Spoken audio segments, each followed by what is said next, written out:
Student,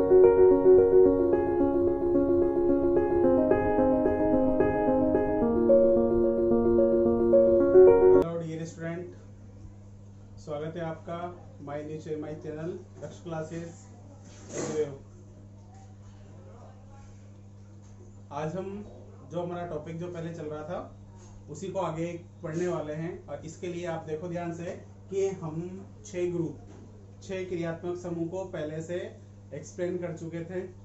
अब जो अगले हमारे क्रियात्मक समूह है हम उनके बारे में डिस्कस करते हैं। इसमें आप देख रहे हो, ध्यान से देखना कि यहाँ पर हमारे पास 2 ग्रुप है। एक तो 7 नंबर पे साइनाइड समूह और एक है अगला आइसोसाइनाइड समूह। तो साइनाइड और आइसोसाइनाइड को भी हम वैसे ही पढ़ेंगे जैसे हमने पहले पढ़ा है कि जैसे हम बात करें साइनाइड और आइसोसाइनाइड, तो साइनाइड और आइसोसाइनाइड में ज्यादा डिफरेंस नहीं है, केवल एक वर्ड का डिफरेंस है कि यहाँ पर साइनाइड है और इसको CN लिखते हैं, दूसरा है आइसोसाइनाइड जिसको NC लिखते हैं। फिर इसके बाद देखना कि अगला हमारे पास जो है इस साइनाइड का जो प्रेफिक्स अनुलग्न है वो होता है, ये सॉरी पूर्वलग्न जो है वो साइनो होता है और इसके लिए पूर्वलग्न आइसोसाइनो का उपयोग करते हैं हम।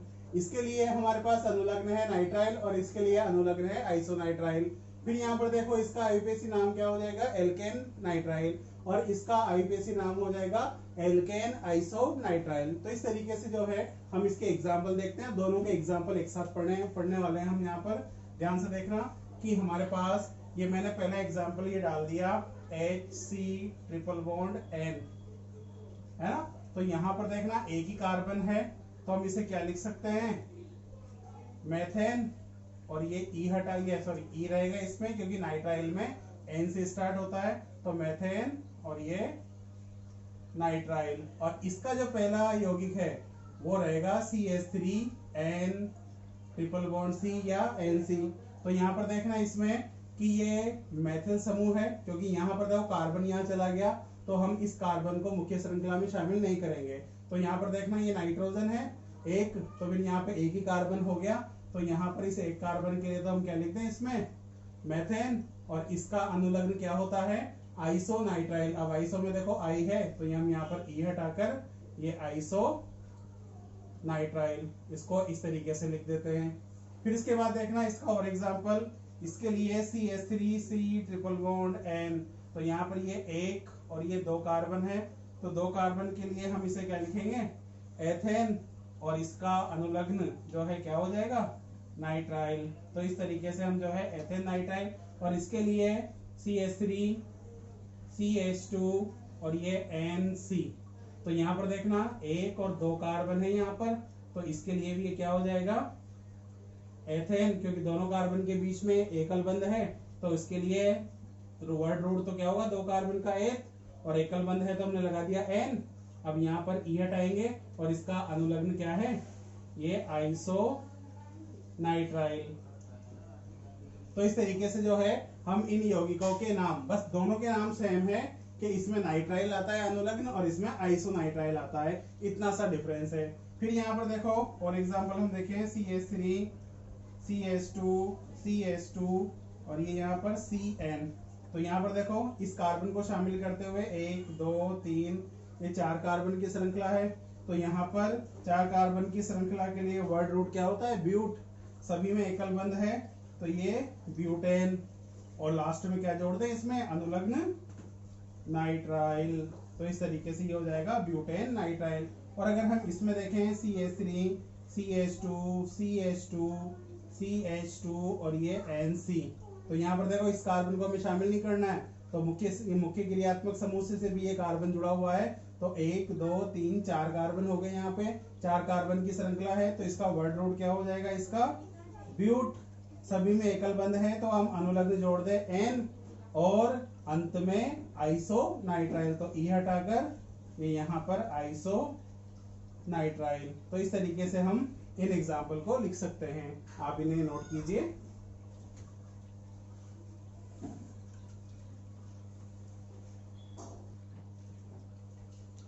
आगे फिर हम देखें और कुछ और एग्जाम्पल है हमारे पास यहाँ पर, तो इन एग्जाम्पल में देखना हम इस एग्जाम्पल की बात करते हैं। देखो यहाँ पे एक कार्बन है और ट्रिपल बॉन्ड N, इसका मतलब है कि यहाँ पे ये साइनाइड समूह है, तो ये 1 कार्बन, ये 2, ये 3 और ये 4 कार्बन की श्रृंखला होगी। जिसमें दूसरे और तीसरे कार्बन पर एक एक मेथिल प्रतिस्थापी है। तो सबसे पहले प्रतिस्थापी का नाम लिख दें कि दूसरे और तीसरे कार्बन पर देखो मेथिल समूह है, तो ये 2 3 है ना, 2 बार आया है तो डाई मैथिल, और 4 कार्बन की श्रृंखला है तो ये ब्यूट, सभी में एकल बंध है। ध्यान रखना एकल बंध सिर्फ कार्बन कार्बन के बीच में देखना है, कार्बन के और नाइट्रोजन के बीच में ट्रिपल बंध है। तो ये किसको रिप्रेजेंट करता है? साइनाइड को। तो हम यहाँ पर कार्बन कार्बन के एकल बंध को देखेंगे तो अनुलग्न एन जोड़ दें, और यहाँ पर ये अगर यहाँ पर स्पेस ना हो तो डैश लगाकर नीचे लिख दो ये नाइट्राइल।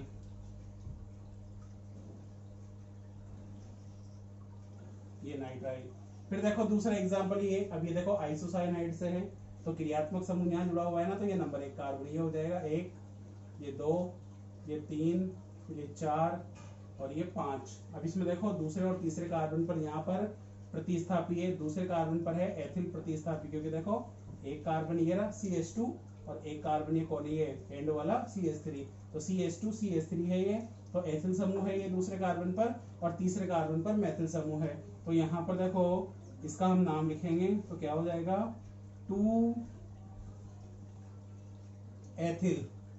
फिर तीसरे कार्बन पर है 3, ये हो जाएगा 3 मैथिल, ये 3 मैथिल। फिर 5 कार्बन की श्रृंखला है तो मैं यहाँ पर डैश लगा के यहाँ से चालू कर दूं, ये पेंट, सभी के बीच में एकल बंध है तो ये ANE, और लास्ट में E हटाकर चाहो तो आप इसे 1 आइसोनाइट्राइल भी लिख सकते हो या डायरेक्ट आइसोनाइट्राइल इस तरीके से लिख सकते हो। फिर इसके बाद देखें हम अगला एग्जांपल की ये, अब देखो इस एग्जांपल में हमारे पास साइनाइड समूह भी है, आइसोसाइनाइड समूह भी है, लेकिन साथ में देखो एक मुख्य क्रियात्मक समूह क्या है, कार्बोक्सिलिक समूह।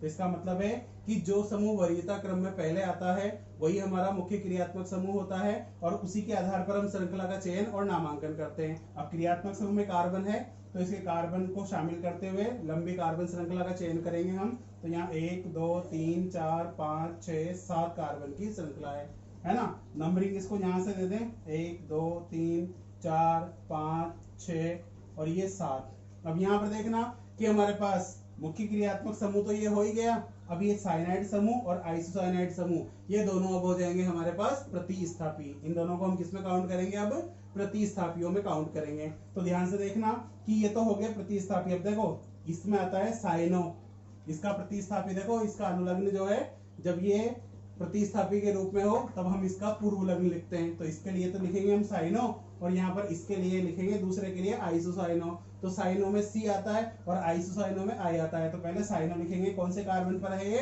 5वें कार्बन पर। तो हम इसका नाम क्या लिखें, 5 साइनो।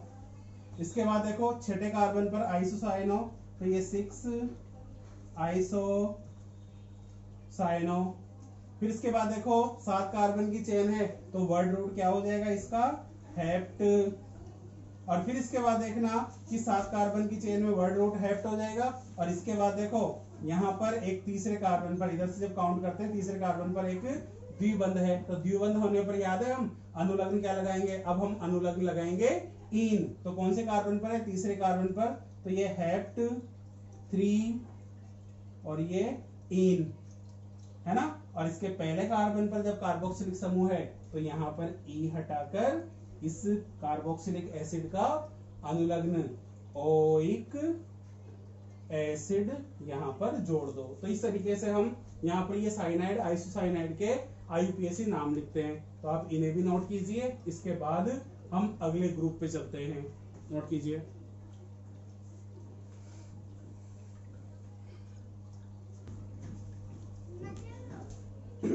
इसके बाद हम बात करते हैं हमारा अगला क्रियात्मक समूह जो है वो है एल्डिहाइड समूह, जिसको हम CHO या C डबल बॉन्ड OH ऐसे भी लिख सकते हैं। इसके बाद देखना इसका जो पूर्व लग्न है वो आप फॉर्मिल लिख सकते हो, कार्बोनिल लिख सकते हो। कब, जब पूरा क्रियात्मक समूह प्रतिस्थापी के रूप में आएगा।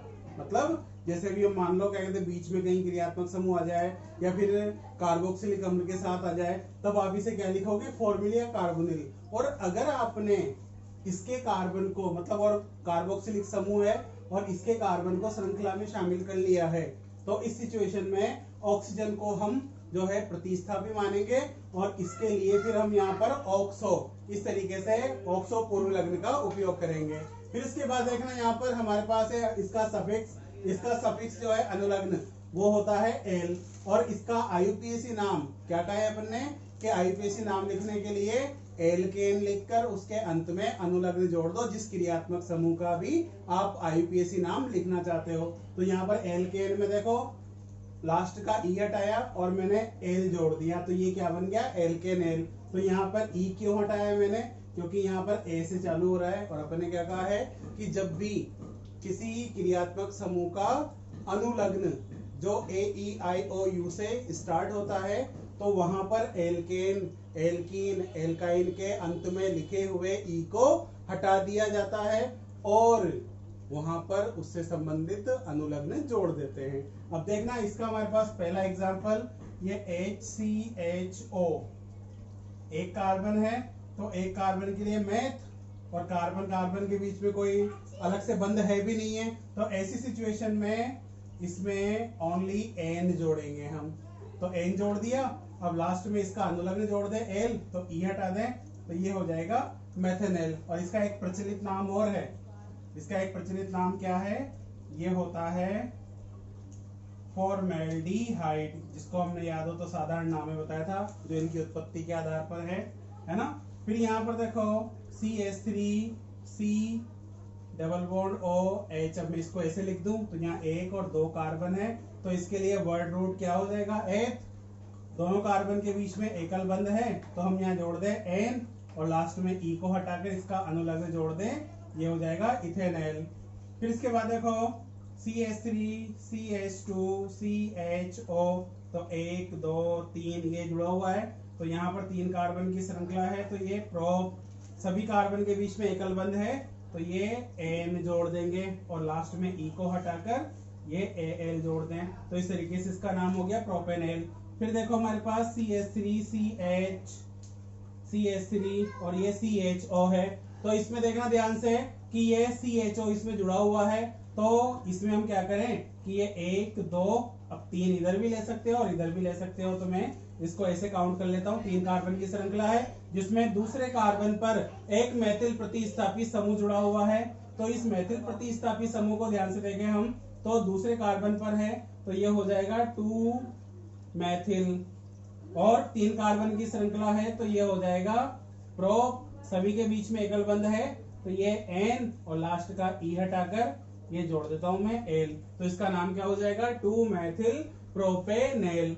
और भी एग्जांपल है CH3CH, ये यहाँ पर ब्रोमीन जोड़ दिया मैंने, ये यहाँ पर ये CH3 ऐड कर दिया, यहाँ पर CH2 और ये CHO ऐसे ऐड कर दिया, तो यहाँ पर देखो 1 2 3 4 5, क्योंकि देखो क्रियात्मक समूह में कार्बन है ना, तो इसके कार्बन को मुख्य श्रृंखला में शामिल किया जाएगा और मुख्य श्रृंखला में शामिल करके जो है इस कार्बन को नंबर 1 वरीयता देकर इसका नामांकन करेंगे और इस आधार पर हम इसका नाम लिखते हैं। तो यहाँ पर देखना 1 2 3 4 5 कार्बन की श्रृंखला होगी, जिसमें देखो ध्यान से कि ब्रोमीन तो चौथे कार्बन पर है ब्रोमो और तीसरे कार्बन पर है मेथिल, तो सबसे पहले अंग्रेजी वर्णमाला क्रम में कौन आएगा ब्रोमो, तो ये हो जाएगा 4 ब्रोमो। फिर इसके बाद देखो यहाँ पर 4 ब्रोमो, ये 4 ब्रोमो, ये हो जाएगा 3 मेथाइल या मेथिल, और 5 कार्बन की श्रृंखला है तो ये पेंट, और इसमें सभी में एकल बंध है तो ये एन और लास्ट में ई हटाकर अनुलग्न एल जोड़ देते हैं। तो आप इनको नोट कीजिए, इसके बाद हम इसके कुछ और एग्जांपल डिस्कस करते हैं, नोट कीजिए।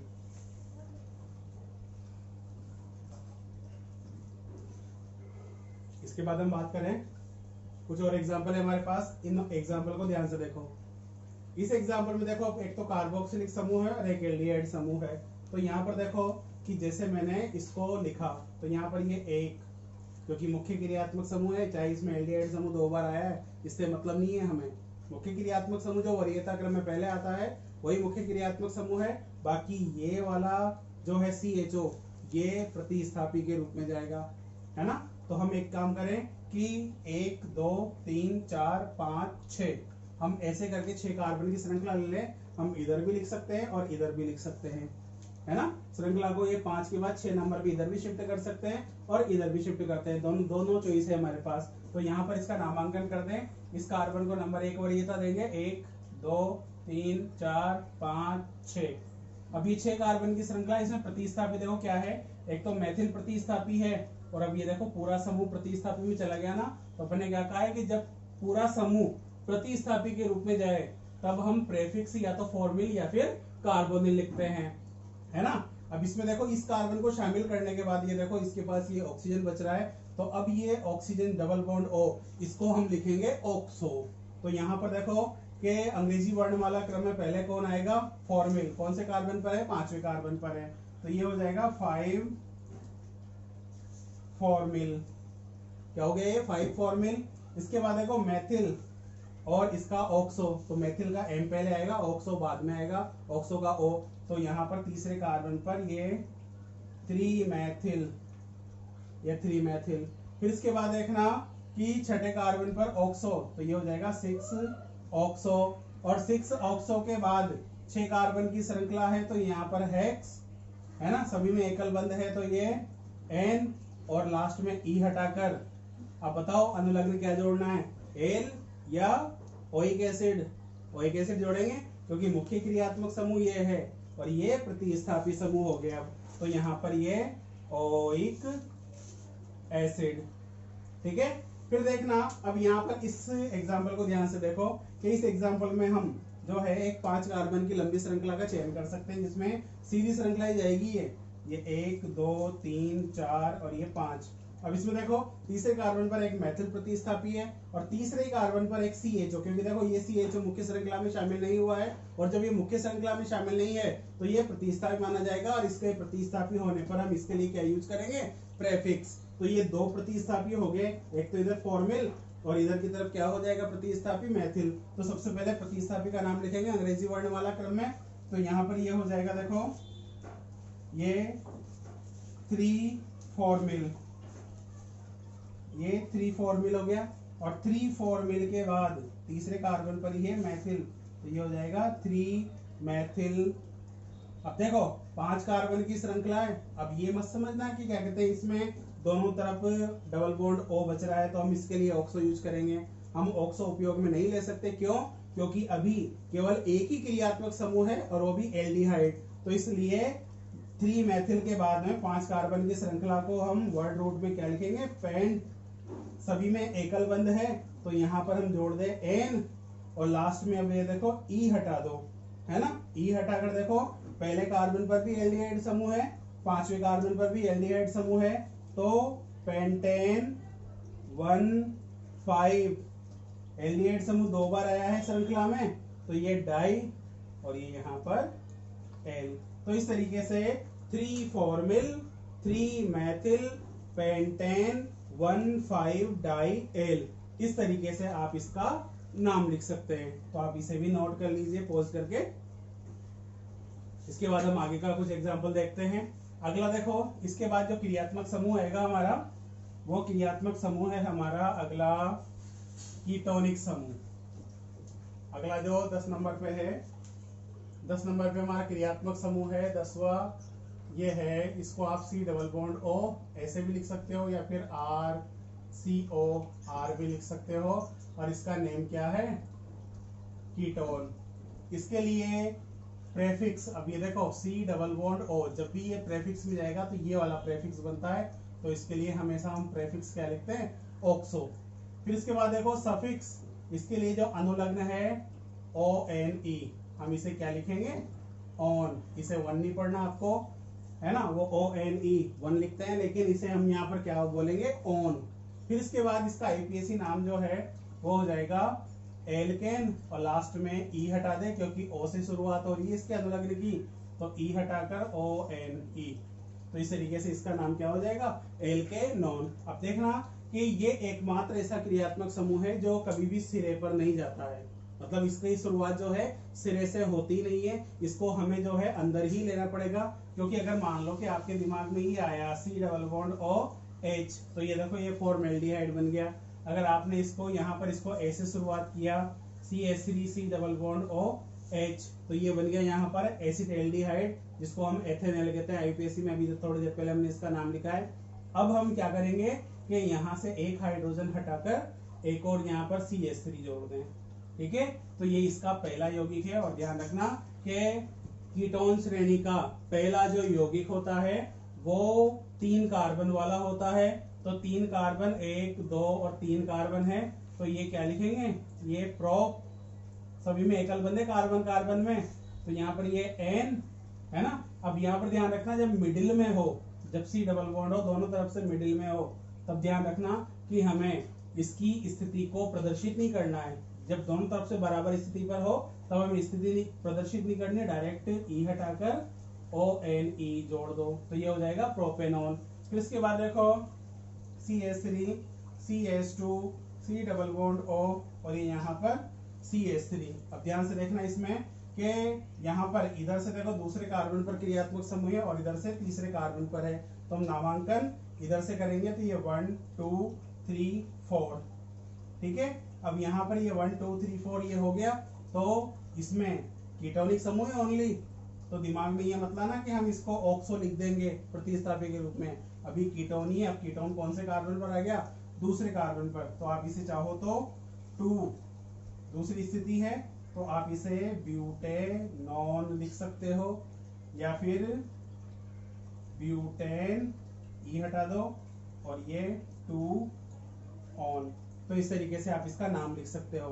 फिर इसके बाद देखना कि ये CH3 CH, ये यहाँ पर CH3, ये C double bond O CH, यहाँ पर ये CH3 और यहाँ पर ये CH3, तो यहाँ पर देखो 5 कार्बन की श्रृंखला बन रही है। और 5 कार्बन की श्रृंखला में जो है ये 1 2 3 4 5 5 कार्बन की श्रृंखला है, और जिसके देखो दूसरे और चौथे कार्बन पर एक एक मैथिल प्रतिस्थापी है। तो सबसे पहले 2,4 डाइमेथिल, 2,4 डाइमेथिल, और 2,4 डाइमेथिल के बाद 5 कार्बन की श्रृंखला है, तो ये पेंट, सभी के बीच में एकल बंध है, तो ये N, और ये E हटा दो और चाहो तो 3 लिख दो, है ना, तो ये पेंट 3 ऑन। तो इस तरीके से आप इसके आईपीएससी नाम बना सकते हो, इसे नोट कीजिए।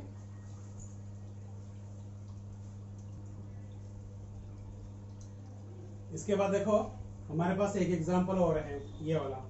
इसमें देखो मैंने यहाँ पर HO और ये C डबल बॉन्ड O आया समझ में, कार्बोक्सिलिक समूह COOH, यहाँ पर ये कीटोनिक समूह है, यहाँ पर कीटोनिक समूह है, और यहाँ पर कार्बन के पास डबल बॉन्ड है और ये H, तो यहाँ पर एल्डिहाइड समूह आ गया।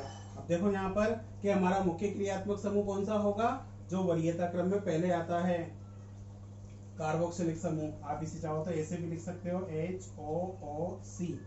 अब देखना यहाँ पर एक कार्बन आ गया, ये क्योंकि इस कार्बन से ये जुड़ा हुआ है ऐसे, ये C डबल बॉन्ड O। फिर देखो यहाँ पर बीच में एक कार्बन है CH और यहाँ से एक मैथिल समूह निकला हुआ है, ये CH3। फिर देखो यहाँ पर ये C और ये यहाँ पर डबल बॉन्ड O। फिर देखो यहाँ पर ये वाला C और ये इसके साथ ये डबल बॉन्ड O। फिर यहाँ पर ये C और ये C डबल बॉन्ड O और ये यहाँ पर H। तो हम क्या करें कि यहाँ से मुख्य श्रृंखला कहाँ से स्टार्ट होगी, इस कार्बन से, क्योंकि मुख्य क्रियात्मक समूह उपस्थित है। यहाँ पर कीटोनिक समूह भी है, एल्डिहाइड समूह भी है, तो हम क्या करेंगे यहाँ पर ये इसको इस तरीके से लिख देते हैं और इसको नामांकन में शामिल कर लेते हैं। ये 1 2 3 4 और ये 5। अब देखो कि हमने इस कार्बन को भी शामिल कर लिया है, तो हमारे पास देखो मैथिल के साथ दूसरे कार्बन पर एक मैथिल है ना, दूसरे कार्बन पर एक मैथिल समूह है हमारे पास, ये दूसरे कार्बन पर। तो हम क्या करेंगे, यहाँ पर मैथिल के बाद तीसरे, चौथे और 5वें कार्बन पर ऑक्सो क्रियात्मक, ये ऑक्सो प्रतिस्थापी है। तो यहाँ पर देखना कि इसका जो नाम होगा ये 2 मैथिल। फिर देखो तीसरे, चौथे और 5वें पर देखो डबल बॉन्ड O है, तो हम इसको ऑक्सो क्यों लिख रहे हैं, क्योंकि हमने इसके कार्बन को मुख्य श्रृंखला में शामिल कर लिया है। तो यहाँ पर ये 3, 4, 5 और ऑक्सो 1 2 3 बार आया है, तो ये होगा ट्राई, है ना, और ये ट्राई ऑक्सो। फिर देखो यहाँ पर 5 कार्बन की चेन है, तो ये पेंट सभी में एकल बंध है, तो यहाँ पर ये एन और लास्ट में ई हटाकर इसमें क्या जोड़ दें, इसका क्रियात्मक, इसका अनुलग्न ओइक एसिड। तो इस तरीके से जो है हम एल्डिहाइड और कीटोन के आईयूपीएसी नाम लिख सकते हैं। इनको आप भी आसानी से बना सकते हो, जैसे बिल्कुल आसानी से मैंने बनाए हैं, तो इनको आप भी लिख सकते हो, इनसे कोई बड़ी बात नहीं है। फिर देखो अगर ओनली कीटोनिक समूह, ये देखो CH3 C double bond O, CH2 C double bond O और ये CH3। अब देखो इसमें केवल ओनली कीटोनिक समूह है, और कीटोनिक समूह देखो इधर से दूसरे कार्बन पर है, इधर से भी दूसरे कार्बन पर है, तो हम श्रृंखला में तो 5 कार्बन लेंगे, नामांकन आप किधर से भी कर सकते हो। तो मैं इधर से कर दूं, ये 1 2 3 4 और ये 5।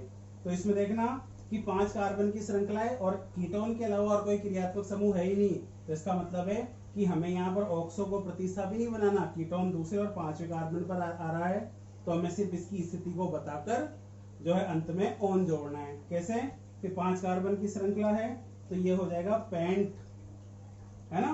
फिर एकल बंध है सब में, तो ये ANE है ना। अब देखो पेंटेन, तो ई हटा दिया मैंने, और देखो एक तो दूसरे और एक चौथे कार्बन पर ये 2,4 2 बार आया है कीटोनिक समूह, तो ये डाई और इसके बाद जोड़ दें हम ऑन, तो पेंटेन 2,4 डाई ऑन। इस तरीके से जो है हम इसका आईयूपीएसी नाम लिख सकते हैं। तो आप इसे पॉज करके इसे भी नोट कर लो। इसके बाद फिर हम अगला जो हमारा क्रियात्मक समूह है उसको देखते हैं।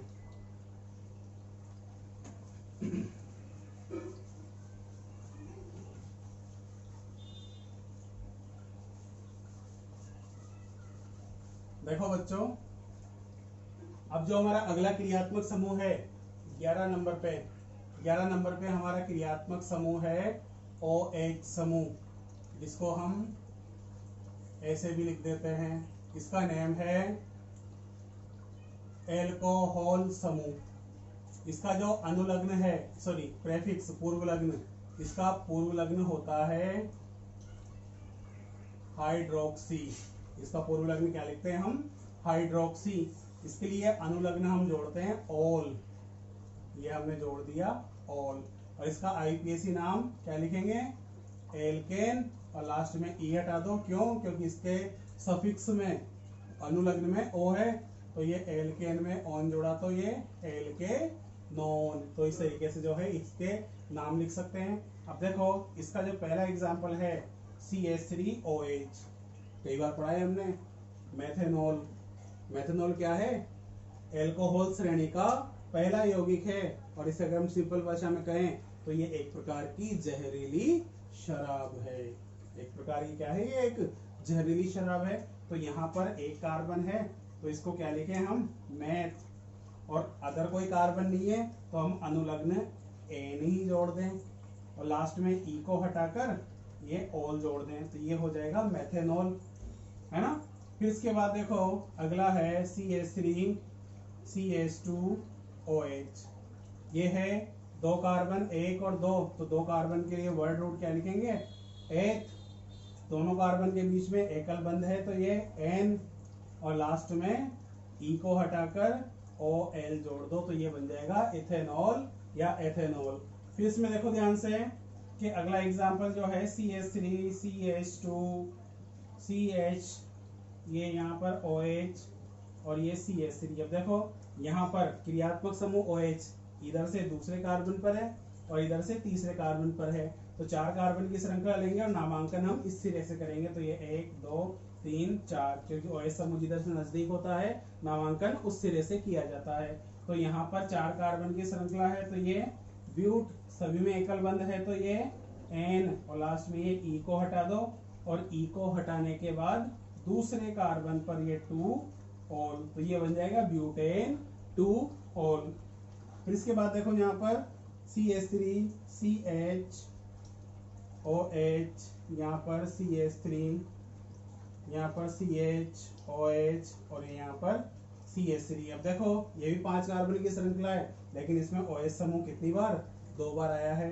कहाँ कहाँ पर, इधर से चाहे किधर से भी काउंट करो, दूसरे कार्बन पर है, तो नामांकन एक सिरे से कर दो, किसी भी एक सिरे से। ये 1 2 3 4 5, अब देखो हाइड्रोक्सी यहाँ पर प्रतिस्थापी नहीं है क्योंकि अभी केवल OH ही है, तो ये इसका मुख्य क्रियात्मक समूह है। तो प्रतिस्थापी क्या है, ओनली इसमें मैथिल, तो ये हो जाएगा 3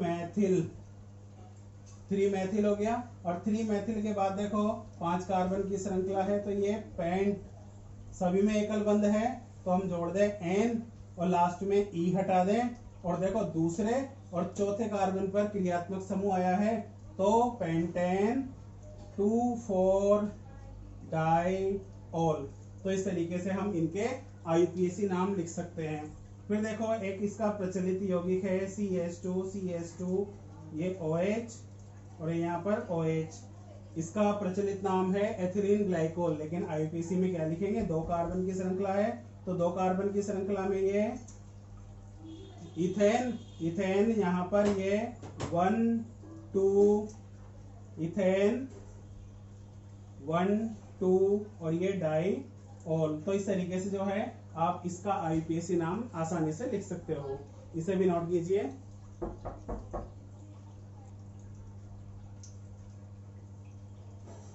इसके बाद देखें एल्कोहल से रिलेटेड हमारे पास कुछ और एग्जाम्पल और हैं, ध्यान से देखना इसमें कि ये इस यौगिक में पहले, दूसरे और तीसरे कार्बन पर OH समूह जुड़ा हुआ है। तो यहाँ पर ध्यान से देखना कि ये 1 2 3 3 कार्बन की श्रृंखला होगी, और 3 कार्बन की श्रृंखला को हम क्या कहते हैं, प्रोप, वर्ड रूट में। और देखो सभी में एकल बंध है, तो ये मैंने N जोड़ दिया। अब N का E हटा दो। अब इसमें देखो ध्यान से कि पहले, दूसरे और तीसरे कार्बन पर OH समूह है, तो यहाँ पर अनुलग्न लगाने से पहले OH की स्थितियां बताओ कि एक तो 1 2 और ये 3 बार आया है OH समूह, तो ये ट्राई और लास्ट में ये ऑल। तो इस तरीके से प्रोपेन 1 2 3 ट्राइऑल, जिसका एक प्रचलित नाम भी है जिसे हम बोलते हैं ग्लिसरॉल। इट मीन्स जो भी सिंपल वर्ड में हम ग्लिसरीन कहते हैं, तो ये ग्लिसरीन का फॉर्मूला है जो CH2 OH के साथ जुड़ा हुआ है। फिर इसके बाद देखना ध्यान से कि हमारे पास एक यौगिक और है। अब इसमें देखो कि यहाँ पर दूसरे और इधर से चौथे कार्बन पर, इधर से काउंट करते हैं तो दूसरा और ये चौथा, और अगर इधर से काउंट करते हैं तो यहाँ पर इधर भी ये दूसरा और ये चौथा हो जाएगा। तो हम कहीं से भी इसको काउंट कर सकते हैं।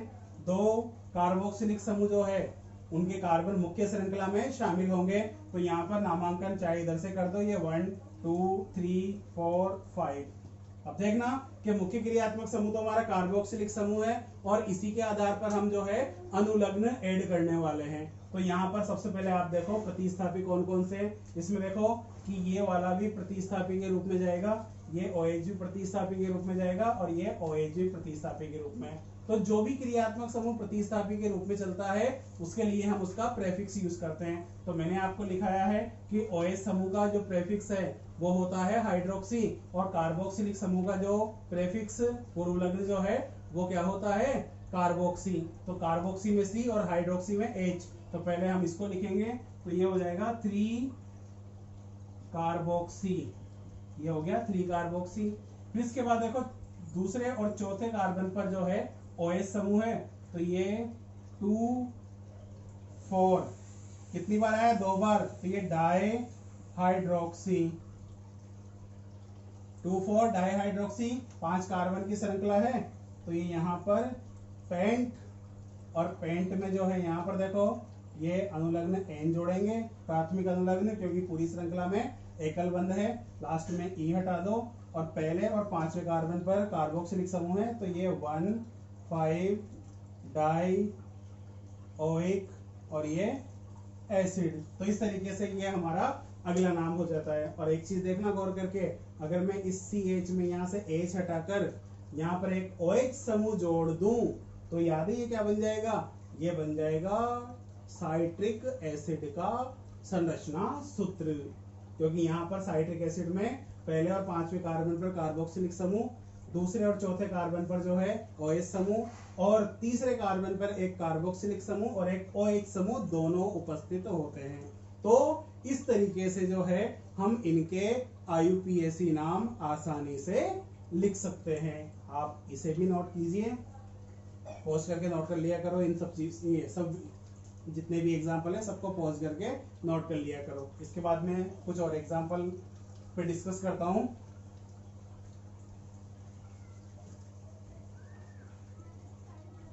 देखो ये हमारे पास COOH, COH, ये H, COH और ये H, COOH, ठीक है। अब यहाँ पर देखो ये एक फॉर्मूला है, अब इसको ध्यान से देखना। इसके दोनों तरफ कार्बोक्सिलिक समूह है। सिंपल भाषा में कहें तो ये टार्ट्रिक अम्ल का सूत्र है जो इमली में पाया जाता है। लेकिन अगर हम इसे IUPAC के नजरिए से देखें तो ये 1, 2, 3 और ये 4, ये मुख्य कार्बन श्रृंखला में कितने कार्बन हो गए? 4। इसमें देखो दूसरे और तीसरे कार्बन पर OH प्रतिस्थापी है, क्योंकि मुख्य क्रियात्मक समूह तो कार्बोक्सिलिक होगा जो वरीयता क्रम में पहले आता है। तो इसका नाम क्या हो जाएगा IUPAC? ये 2, 4 दो बार आया है तो डाई हाइड्रोक्सी, 2, 4 डाई हाइड्रोक्सी, और ये 4 कार्बन की श्रृंखला है।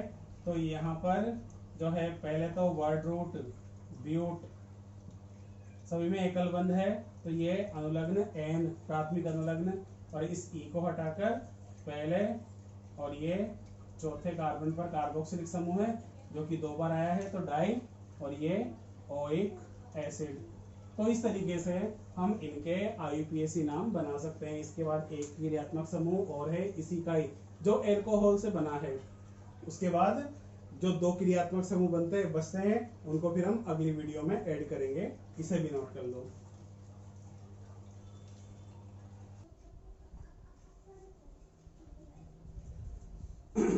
इसके बाद देखें हम बच्चों, अगला एग्जांपल है हमारा,